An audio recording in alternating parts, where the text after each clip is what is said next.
He won't stop until he destroys half the universe. Everything you know, everything you love, it will all be gone. Together, we can stop Thanos.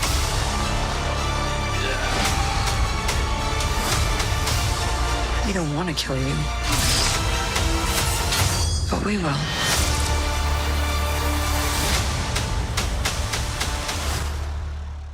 Hey everybody, we got a whole bunch of new Avengers to break down. Let's do it. We finally get better shots of Corvus Glaive and Proxima Midnight. We also see Black Widow taking down Corvus Glaive with Proxima Midnight's spear. Remember, she can control the density of that, so it's almost like hitting someone with the mass of a dying star. It's crazy. But remember, it's a movie, so they tune things a little bit differently from the comics, so I'll try to explain what's going on. And I've gotten a lot of questions about what's going on with this Thor scene. But if you're finding me for the first time, be sure to subscribe to get all the Marvel videos. I'll name a new giveaway winner at the end of this too. We've seen a lot of different angles of this Scarlet Witch Vision battle. They're trying to protect him because the Black Order have come for the Mind Gem. You can see him slumped against the entrance to the tube there, just like, oh god, with Scarlet Witch just standing right in front of him like she's getting ready to lose her shit or something like that. Like if she hasn't already, she's getting madder and madder by the time that they get to Wakanda. But it sounds like based on the way the actors talk about it, they get their asses knocked around for a little while before Captain America and his Secret Avengers show up. So you have Black Widow, you have Falcon.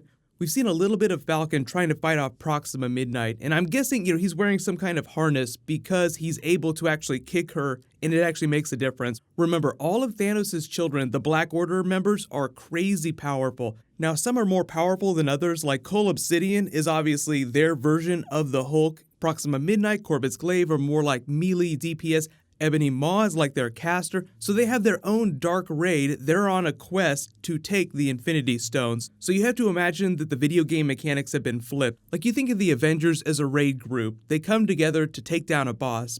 But in Infinity War, it's Thanos who's questing to take something from them, so they're the boss that Thanos' group is trying to take down. So it's just a funny way of thinking about the movie, because most people will probably go see this and think, oh, the Avengers, they're the heroes of this movie. But really, the way that they wrote it is that Thanos is the hero of this story. He thinks, at least, that he's saving half the universe by killing half of all life in it. That's one of the things that makes him so dangerous. That and the fact that he's super powerful is that he believes his quest is righteous. He's doing the right thing because he's seen all these terrible things happen to his own people on his home planet of Titan. The scene where Black Widow says, "We don't want to kill you, but we will," is them talking to the Black Order members. I'm assuming that it's both Proxima Midnight and Corvus Glaive. I don't think that they kill one of them during this scene, but I wouldn't be surprised if they knock off some of the members of the Black Order during this big battle in Wakanda. Now, there's the battle on Titan. That's obviously with Thanos. We don't know who else from the Black Order is going to be there, or if it's just going to be Thanos.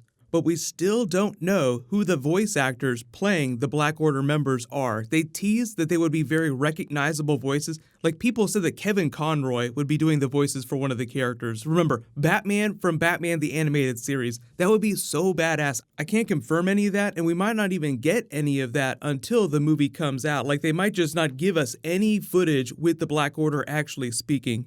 So you pick and choose your trailer moments. Really, it's just the super fans that want to hear stuff from the Black Order. Most people going to see this movie that aren't big comic book readers have no idea who these people are. So Marvel probably doesn't feel a great need to give people a lot of them in these trailers that they're dropping.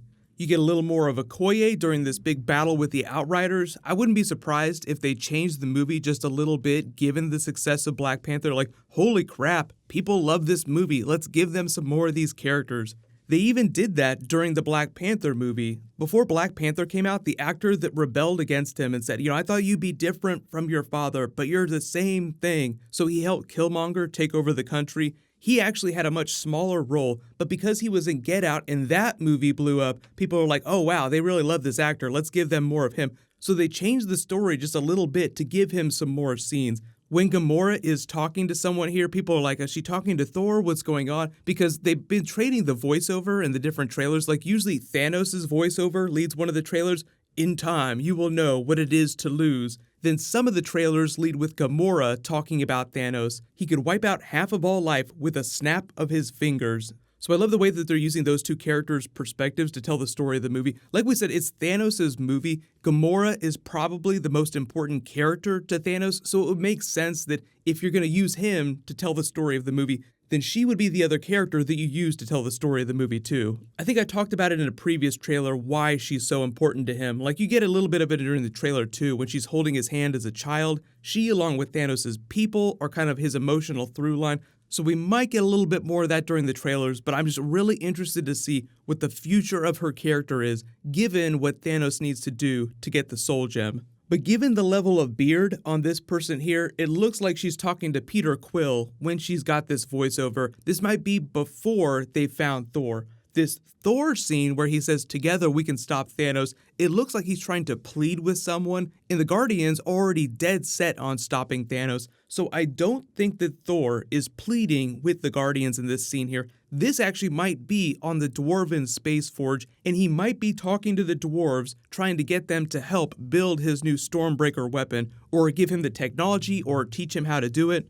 There's still a lot of mystery with that storyline, but most of the Thor stuff we've seen so far is just him wrestling with the guilt of surviving this encounter with Thanos. We still don't know exactly what goes down with Loki, although I think most of the big theories are pretty solid. Still a big question mark about what happens to the rest of the Asgardian people, but I have a feeling that there's like a couple quick moments where Loki and Thor are able to save at least some of them. I don't think that they would spend an entire movie trying to save the last of Thor's people just to wipe them out in the first 5 minutes of somebody else's film. There was a rumor that Chris Hemsworth, the actor, was a little upset with the Russo brothers because they'd sort of rewritten his character as old Thor instead of the new Thor that they turned him into during Thor Ragnarok. So I don't know if there's any credence to that or if it's true, but Thor looks pretty serious during the course of this Infinity War trailer. So it does sound like there's an element of truth in there, but I don't think that we expected Thor to watch a lot of his people die at Thanos' hand, or even potentially his brother Loki, then walk away cracking jokes. But I mean, they do have that funny moment with the Guardians, so I think that most of the Thor comedy will come through adolescent Groot, who just doesn't give a crap about any of this, still playing his video game, and Rocket, who's still used for mostly comedy, but I think he can kind of vacillate between being really serious when he's trying to take someone down or when he's commenting on the action. Wipers! Wipers!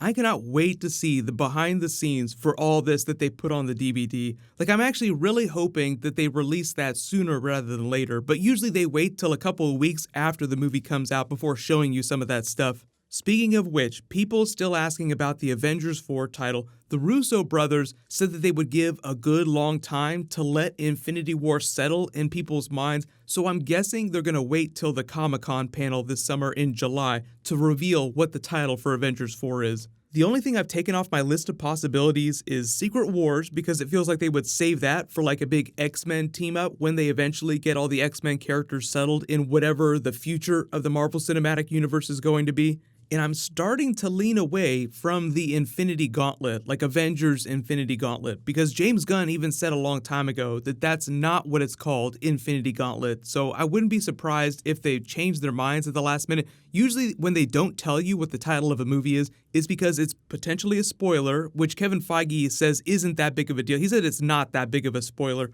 Or two, because they want the freedom to change their mind at the last minute. Usually titles get market tested, so if they find out that Infinity Gauntlet is too confusing or not exciting enough a concept for casual moviegoers, then they'll come up with some other title. But what'll happen next is they just dropped a new Westworld Season 2 trailer, so I'll do a video for that next. It should be up in a couple hours, then my Krypton Episode 2 video. A lot of stuff happening today, so just check my Twitter feed for updates. It's awesome emergency. I'll paste a link in that top pinned comment if you guys don't know where my Twitter is. But congratulations to the giveaway winner from my last big video, Captain Ireland. Please private message me so I can get your contact details. I'll name a new winner when I post new Marvel. But click here for that other big Avengers trailer, and click here for the new Deadpool trailer, and to learn about the canceled Deadpool series and all that drama with Donald Glover yesterday morning. Thank you so much for watching. Everybody stay awesome. I'll see you guys tonight.